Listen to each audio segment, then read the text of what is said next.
ಬೇರೆ ಬೇರೆ ಪಕ್ಷಗಳ ನಾಯಕರು ಅನ್ನೋದಕ್ಕಿಂತ ಬೇರೆ ಬೇರೆ ಕುಟುಂಬಗಳ ನಾಯಕರು, ಒಂದು ಫ್ಯಾಮಿಲಿಯ ನಾಯಕರು, ಖಾನ್ದಾನ್ಗಳ ಮಧ್ಯೆ ಗಲಾಟೆ. ಮಂತ್ರಿ ಆಗ್ಬೇಕಿತ್ತು, ಆಗಿಲ್ಲ, ಮುಂದೆ ಮಂತ್ರಿ ಆಗ್ಲಿಕ್ಕೆ ಕಾಯ್ತಾ ಇದ್ದಾರೆ. ಚಿಕ್ಕೋಡಿಯಲ್ಲಿ ಗೆಲ್ಸಿದ್ರು, ಬೆಳಗಾವಿಯಲ್ಲಿ ಸೋಲ್ಸಿದ್ರು. ಲೇಡೀಸ್ ಅಂಡ್ ಜೆಂಟಲ್ಮ್ಯಾನ್, ಬೆಳಗಾವಿಯಲ್ಲಿ ರಾಜಕೀಯ ಪಕ್ಷ, ಒಂದು ಪಕ್ಷದ ನಾಯಕರು ಮತ್ತೊಂದು ಪಕ್ಷದ ನಾಯಕರನ್ನ ಹಣಿಯೋದಿದೆಯಲ್ಲ, ಅದು ವಾಡಿಕೆ, ಅದು ಎಲ್ಲ ಕಡೆ ಇರುತ್ತೆ. ಆದ್ರೆ ಬೆಳಗಾವಿಯಲ್ಲಿ ಅವರದೇ ಪಕ್ಷದ ನಾಯಕರು ಅವರದೇ ಪಕ್ಷದ ನಾಯಕರನ್ನ ಹಣಿತಾರೆ, ಅವರದೇ ಪಕ್ಷದ ನಾಯಕರನ್ನ ಕಟ್ಟಿ ಹಾಕ್ತಾರೆ, ಅವರದೇ ಪಕ್ಷದ ನಾಯಕರನ್ನ ಮಟ್ಟ ಹಾಕ್ತಾರೆ. ಅದು ಯಾವುದೇ ಪಕ್ಷ ಆಗಿರ್ಬೋದು, ಕಾಂಗ್ರೆಸ್, ಬಿಜೆಪಿ, ಜೆಡಿಎಸ್ ಅಲ್ಲೇನು ಸ್ವಲ್ಪ ಸೌಂಡ್ ಮಾಡ್ತಾ ಇಲ್ಲ. ಆದ್ರೆ ಕಾಂಗ್ರೆಸ್, ಬಿಜೆಪಿಯಲ್ಲಿ ಈ ರೀತಿಯ ವಾತಾವರಣ ಸ್ವಲ್ಪ ಜೋರಾಗಿಯೇ ಇದೆ. ಇದು ಸರ್ಕಾರದಲ್ಲಿ ಮಂತ್ರಿಗಳಾಗಿದ್ದವರು, ಮುಂದೆ ಸರ್ಕಾರಕ್ಕೆ ಸೇರುವಂತವರು, ಸೇರ್ಕೊಂಡು ಒಂದೇ ಜಿಲ್ಲೆಯ 3 ಘಟಾನುಘಟಿ ನಾಯಕರು, ಸತೀಶ್ ಜಾರಕಿಹೊಳಿ, ಲಕ್ಷ್ಮೀ ಹೆಬ್ಬಾಳ್ಕರ್, ಲಕ್ಷ್ಮಣ ಸವದಿ, ಇವರೀಗ ಅಲ್ಲಿ ಯುದ್ಧದಲ್ಲಿ ಮಗ್ನರಾಗಿದ್ದಾರೆ, ಅವರದೇ ಯುದ್ಧದಲ್ಲಿ.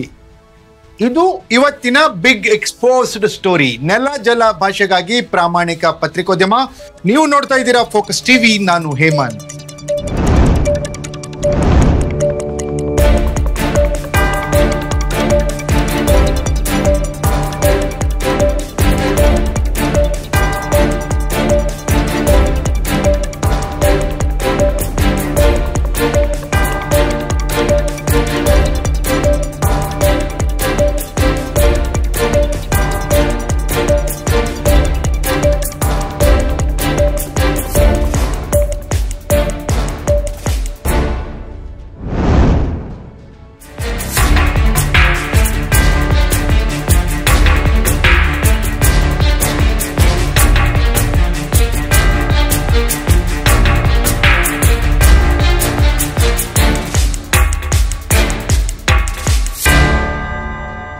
ಎಸ್ ವೀಕ್ಷಕರೇ, ಬೆಳಗಾವಿಯಲ್ಲಿ ರಾಜಕೀಯ ರಣಕಣ ಜೋರಾಗಿ ಸದ್ದು ಮಾಡ್ತಾ ಇದೆ.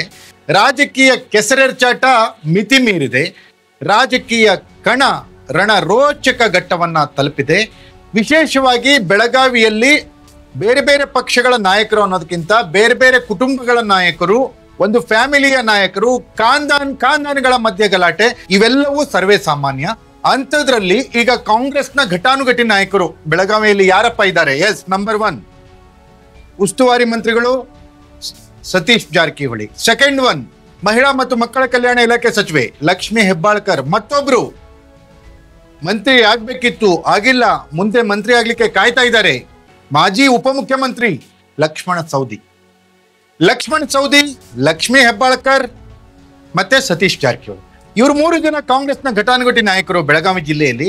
ಇವರು 3 ಜನರ ಮಧ್ಯದಲ್ಲಿ ಏನಾದರೂ ತ್ರಿಕೋನ ಕದನ ನಡೀತಿದೆಯಾ ಅಂತ ನೋಡಿದ್ರೆ ಇಲ್ಲ, ಇದು ತ್ರಿಕೋನ ಕದನ ಅಲ್ಲ. ಇಲ್ಲಿ ಒಂದು ಮೂಗುದಾರವನ್ನ ರೆಡಿ ಮಾಡ್ತಾ ಇದ್ದಾರೆ. ಆ ಮೂಗುದಾರನ ಸಾಹುಕಾರ್ಗೆ ಹಾಕ್ಬೇಕು ಅಂತ ಕಾಯ್ತಾ ಇದ್ದಾರೆ. ಈ ಮೂಗುದಾರ ಯಾರಿಗೆ? ಎಸ್, ಸಾಹುಕಾರ್ಗೆ ಮೂಗುದಾರ. ಯಾವ ಸಾಹುಕಾರ್? ಸತೀಶ್ ಜಾರಕಿಹೊಳಿಗೆ ಮೂಗುದಾರ.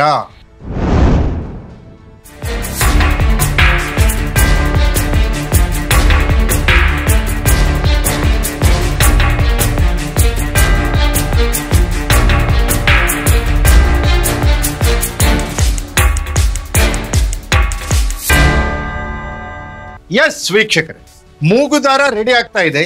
ಲಕ್ಷ್ಮೀ ಹೆಬ್ಬಾಳ್ಕರ್, ಲಕ್ಷ್ಮಣ ಸವದಿ ಮೂಗುದಾರವನ್ನ ರೆಡಿ ಮಾಡ್ತಾ ಇದ್ದಾರೆ. ಸತೀಶ್ ಜಾರಕಿಹೊಳಿಗೆ ಮೂಗುದಾರವನ್ನು ಹಾಕ್ತಾರೆ. ಯಾವ ಕಾರಣಕ್ಕೆ? ಎಸ್, ಇಲ್ಲೇ ಇರೋದು ಟ್ವಿಸ್ಟ್. ಪಾರ್ಲಿಮೆಂಟ್ ಎಲೆಕ್ಷನ್ ನಲ್ಲಿ ಲಕ್ಷ್ಮೀ ಹೆಬ್ಬಾಳ್ಕರ್ ಅವರ ಮಗ ಮೃಣಾಲ್ ಹೆಬ್ಬಾಳ್ಕರ್ ಸೋಲ್ತಾರೆ. ಈ ಸೋಲೋದಕ್ಕೆ ಬಿಜೆಪಿ ಎಷ್ಟು ಕಾರಣನೋ ಅಷ್ಟೇ ಕಾರಣ ಕಾಂಗ್ರೆಸ್ನಲ್ಲಿರುವಂತಹ ಸತೀಶ್ ಜಾರಕಿಹೊಳಿ ಗುಂಪು ಅನ್ನೋದು ಅಘೋಷಿತ ಸತ್ಯ. ಯಾರನ್ನು ಕೇಳಿದ್ರು ಹೇಳ್ತಾರೆ ಸತೀಶ್ ಜಾರಕಿಹೊಳಿ ಅಲ್ಲಿ ಗೆಲ್ಸಿದ್ರು, ಇಲ್ಲಿ ಸೋಲ್ಸಿದ್ರು ಅಂತ. ಚಿಕ್ಕೋಡಿಯಲ್ಲಿ ಗೆಲ್ಸಿದ್ರು, ಬೆಳಗಾವಿಯಲ್ಲಿ ಸೋಲ್ಸಿದ್ರು. ಚಿಕ್ಕೋಡಿಯಲ್ಲಿ ಯಾರನ್ನ ಗೆಲ್ಸಿದ್ರು? ಮಗಳು ಪ್ರಿಯಾಂಕಾ ಜಾರಕಿಹೊಳಿಯನ್ನು ಚಿಕ್ಕೋಡಿಯಲ್ಲಿ ಗೆಲ್ಸಿದ್ರು. ಬೆಳಗಾವಿಯಲ್ಲಿ ಯಾರನ್ನ ಸೋಲ್ಸಿದ್ರು? ಬೆಳಗಾವಿಯಲ್ಲಿ ಲಕ್ಷ್ಮೀ ಹೆಬ್ಬಾಳ್ಕರ್ ಮಗ ಮೃಣಾಲ್ ಹೆಬ್ಬಾಳ್ಕರ್ನ ಸೋಲ್ಸಿದ್ರು. ಯಾರು ಸೋಲ್ಸಿದ್ದು? ಎಸ್, ಜಾರಕಿಹೊಳಿ. ಯಾವ ಜಾರಕಿಹೊಳಿ? 3-4 ಜನ ಜಾರಕಿಹೊಳಿ ಅವರು, ಅದರಲ್ಲಿ ಪ್ರಮುಖವಾಗಿ ಸತೀಶ್ ಜಾರಕಿಹೊಳಿ. ಹಾಗಾದ್ರೆ ಈಗ ಸತೀಶ್ ಜಾರಕಿಹೊಳಿ ಮಗ DCC ಬ್ಯಾಂಕ್ನಲ್ಲಿ ಕಂಟೆಸ್ಟ್ ಮಾಡ್ತಾ ಇದ್ದಾರೆ. ಇವರನ್ನು ಯಾವ ರೀತಿ ಸೋಲ್ಸೋದು? ಅದು ಲಕ್ಷ್ಮೀ ಹೆಬ್ಬಾಳ್ಕರ್ ಪ್ಲಾನ್. ಅದೇ ರೀತಿ ರಮೇಶ್ ಲಕ್ಷ್ಮಣ ಸವದಿ ಅವರನ್ನ ಅಥಣಿಯಲ್ಲಿ ಕುಮಟಳ್ಳಿ ಅನ್ನುವಂಥ ಮುಖವನ್ನು ಇಟ್ಕೊಂಡು ಸೋಲ್ಸಿದ್ರು. ಆ ಸೋಲಿನಿಂದ ಲಕ್ಷ್ಮಣ ಸವದಿ ಬಿಜೆಪಿ ಬಿಡೋ ತರ ಆಯ್ತು.